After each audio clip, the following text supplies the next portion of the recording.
ঢাকার বুকে ঝরে পড়ল আরও একটি তাজা প্রাণ।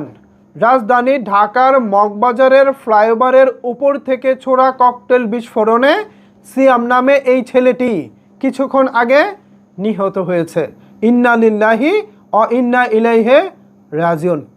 এই ছেলেটি ওই ফ্লাইওভারের নিচে আসলে কি করতেছিল, কেন সে সেখানে গিয়েছিল, এই বিষয়টি একজন মিডিয়া কর্মী শেয়ার করেছেন। তিনি এখন কর্মরত আছেন মাছরাঙা টেলিভিশনে। এখানে যা উঠে এসেছে তা শোনার পর আমার হৃদয়টা ভেঙে চুরমার হয়ে গেছে ভিউয়ার্স। এখানে ওই কর্মকর্তা শেয়ার করেছেন সিয়াম, যার বয়স 21, ছেলেটার বন্ধু আর মা কান্না করতেছে। বন্ধুর কাছ থেকে জানলাম রক্তাক্ত নিথর দেহের ছেলের নাম এবং পরিচয়। বন্ধু ছবি দেখালো ফোন থেকে বের করে। এই যে এখানে আপনারা যে ছবিটা দেখতে পাচ্ছেন, এই ছবিটাই বন্ধু ফোন থেকে বের করে দেখিয়েছে। চা নাস্তা করতে মগবাজারে মিডিয়া গলিতে আসছিল সিয়াম। হঠাৎ ফ্লাইওভারের উপর থেকে বোমা হামলা, তারপর সব শেষ।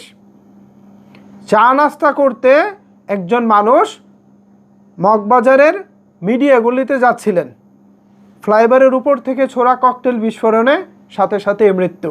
চিন্তা করে দেখুন কতটা হৃদয় বিদারক ঘটনা। সেখানে তো আমি, আপনি, আমরা যে কেউ থাকতে পারতাম, আমরা যে কেউ সেখানে থাকতে পারতাম। আপনার আমার যে কারোর সাথে ঘটনাটা ঘটতে পারতো। কি হচ্ছে দেশে, কারা করতেছে এগুলো? প্রশাসন প্লিজ দ্রুততার সাথে কিছু একটা করুন। ঢাকা শহরে প্রচুর মানুষ বসবাস করে, প্রায় 2 কোটি মানুষ পুরো ঢাকা সিটিটার মধ্যে বসবাস করে। সামান্য একটা দুর্ঘটনা ঘটলেও প্রচুর মানুষ হতাহত হওয়ার একটা সম্ভাবনা থাকে। এখানে একজন সিয়াম চলে গিয়ে হয়তো আমাদের জন্য নতুন এক উদাহরণ তৈরি করে গেলেন, নতুন এক প্রশ্ন রেখে গেলেন। এই বাংলাদেশে আমরা কি আসলেই নিরাপদ? কিছুদিন আগে দেখলাম এই মেট্রো রেলের বেয়ারিং পেড পরে একজন রাস্তায় নিহত হয়ে গেছে, সেটাও ফ্লাইওভার থেকেই পড়ে।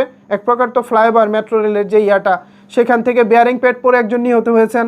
আজকে একেবারে ফ্লাইওভারের উপর থেকে ককটেল নিচে পড়ে বিস্ফোরণে এই সিয়াম নামে ছেলেটা নিহত হয়েছে। এই চলতেছে, এভাবেই কি চলবে সব কিছু? প্লিজ কর্তা ব্যক্তি যারা আছেন আপনারা দয়া করে সব কিছু হ্যান্ডেল করুন, দয়া করে সব কিছু নিয়ন্ত্রণে নিয়ে আসুন। ভিউয়ার্স, সিয়াম নামে এই ছেলেটি কিছুক্ষণ আগে ঢাকার মগবাজারে ফ্লাইওভার থেকে ছোড়া ককটেল বিস্ফোরণে নিহত হয়েছে। এ বিষয়ে আপনাদের মতামত কি জানাতে পারেন নিচের কমেন্টস বক্সে।